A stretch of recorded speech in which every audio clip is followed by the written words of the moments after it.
عرب ممالک میں آنے والے اکثر انبیاء کا ذکر قرآن مجید میں آیا ہے اور ان کی قوموں کے احوال بھی بہت وضاحت سے بیان کیے گئے ہیں۔ ان میں سے ایک قوم سمود بھی گزری ہے، جسے قوم صالح بھی کہا جاتا ہے۔ یہ ایک سرکش اور گمراہ قوم تھی، بتوں کی پوجا کیا کرتی تھی۔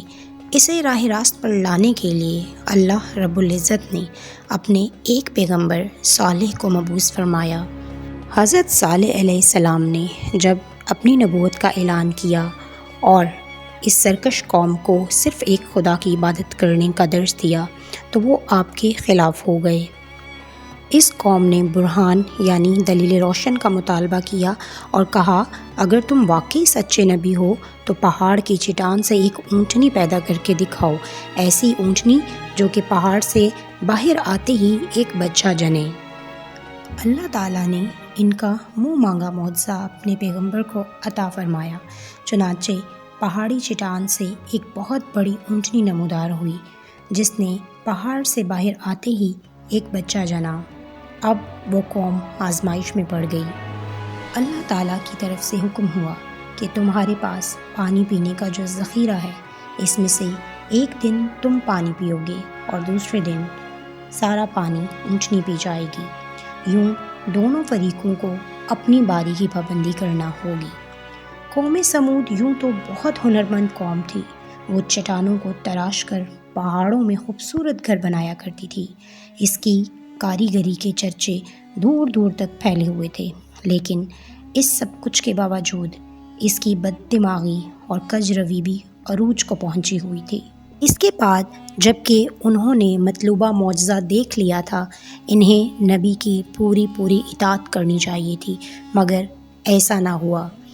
وہ لوگ بدستور اپنی لادینی حرکتوں پہ کمر بستہ رہے، بلکہ کچھ عناصر نے تو یہ پروگرام بھی بنا لیا کہ خدائی اونٹنی کو مار ڈالا جائے، حالانکہ حضرت صالح علیہ السلام نے انہیں منع بھی کیا کہ اسے غلط ارادے سے مت چھونا ورنہ ہلاک ہو جاؤ گے۔ لیکن اس قوم نے حضرت صالح علیہ السلام کی ایک نہ سنی اور موقع پا کر اس قوم کے بدبخت افراد نے انتہائی درندگی کا مظاہرہ کرتے ہوئے اس اونٹنی کے پاؤں کاٹ دیے اور اسے ہلاک کر دیا۔ اس کھلی بغاوت پر اللہ تعالیٰ سخت غضبناک ہوا، قہر الہی نے جوش مارا اور قوم کی ہلاکت کا فیصلہ ہو گیا۔ وہ قوم جو پہاڑی وادیوں میں اپنے آپ کو انتہائی محفوظ سمجھ رہی تھی، خدائے جبار نے اسے عجیب طریقے سے ہلاک کیا۔ وہاں دوسری طرف حضرت صالح علیہ السلام نے اپنے ساتھیوں سمیت اس بستی کو چھوڑ دیا۔ صبح ہوئی تو قوم سمود کے لوگوں کے چہرے زرد تھے۔ وہ سب رونے لگے کیونکہ عذاب الہی کی شروعات ہو چکی تھی۔ دوسرے دن ان کے چہرے سرخ اور تیسرے دن سیاہ ہو چکے تھے۔ یہ دیکھ کر سب پریشان ہو گئے اور اپنی قبریں کھودنے لگے۔ اب انہیں یقین ہو گیا کہ ان پر اللہ کا عذاب نازل ہو چکا ہے۔ عذاب کی ابتدا زلزلے سے ہوئی، پھر آسمان سے زوردار کڑک کی آواز آئی، جیسے کوئی زبردست دھماکہ ہو۔ اس شدید آواز کے اثر سے وہ موت کا شکار ہو چکے تھے اور یوں آنے واحد میں ساری سرکش قوم لقمہ اجل بن گئی۔ نامعلوم اس شدید چیخ میں یا سخت دھماکے جیسی آواز میں کیا تاثیر تھی؟ عین ممکن ہے کہ ان کے جگر پھٹ گئے ہوں یا حرکت قلب بند ہو گئی ہو۔